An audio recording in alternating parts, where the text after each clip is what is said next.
अलग अलग सामाजिक वर्गों में भेदभाव की जो शिकायत रहती है उसे दूर करने में मदद मिलेगी।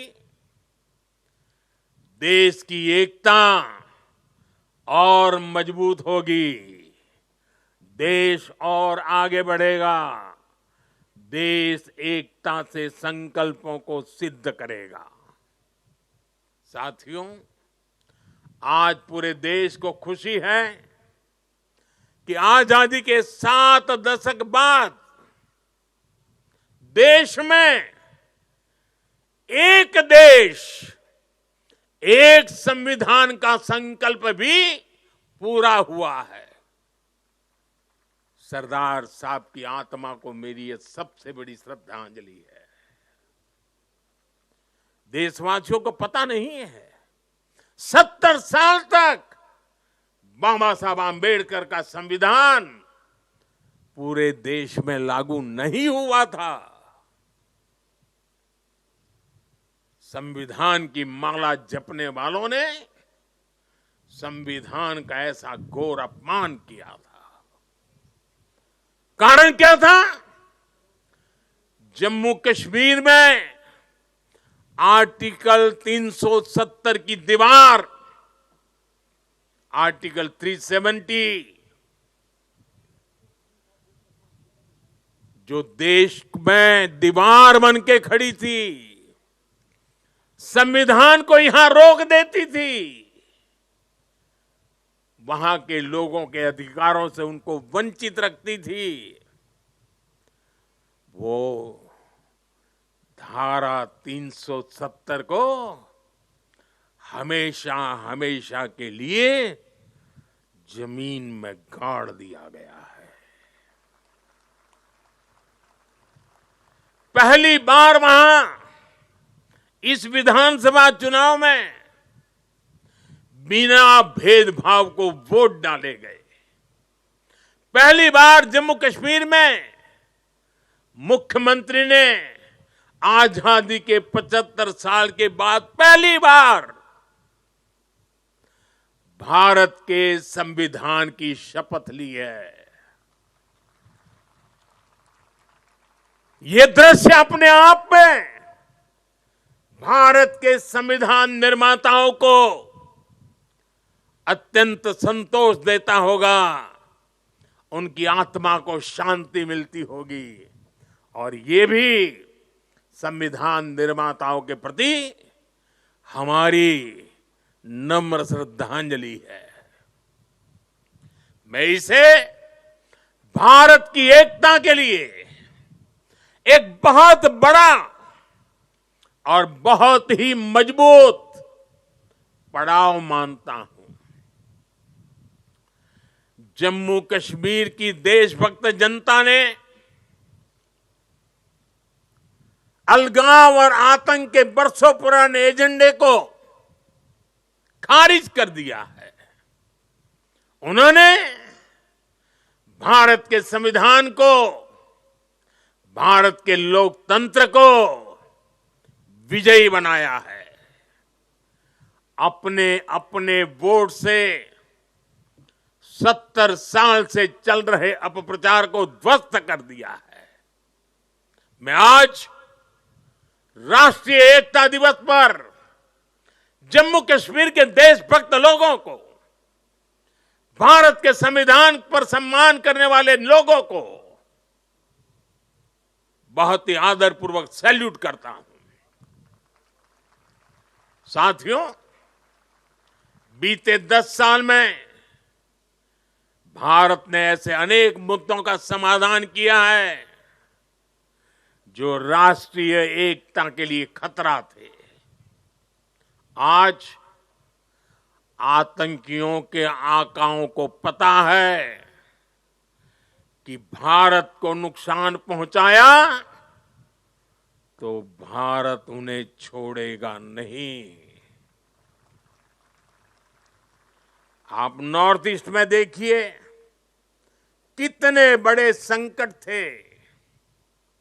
हमने संवाद से, विकास और विश्वास से अलगाव की आग को शांत किया। बोडो समझौते ने असम में 50 सालों का विवाद खत्म किया है। ब्रू रियांग एग्रीमेंट, इसके कारण हजारों विस्थापित लोग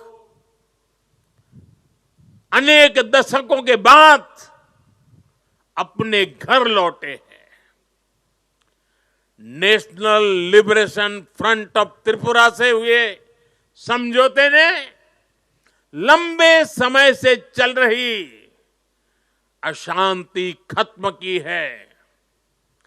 असम और मेघालय के बीच के सीमा विवाद को काफी हद तक हम सुलझा चुके हैं। साथियों, जब 21वीं सदी का इतिहास लिखा जाएगा तो उसमें एक स्वर्णिम अध्याय होगा कि कैसे भारत ने दूसरे और तीसरे दशक में नक्सलवाद जैसी भयानक बीमारी को जड़ से उखाड़ दिखाया, उखाड़ करके फेंका। आप याद करिए वो समय जब नेपाल के पशुपति से भारत के तिरुपति तक रेल कॉरिडोर बन चुका था।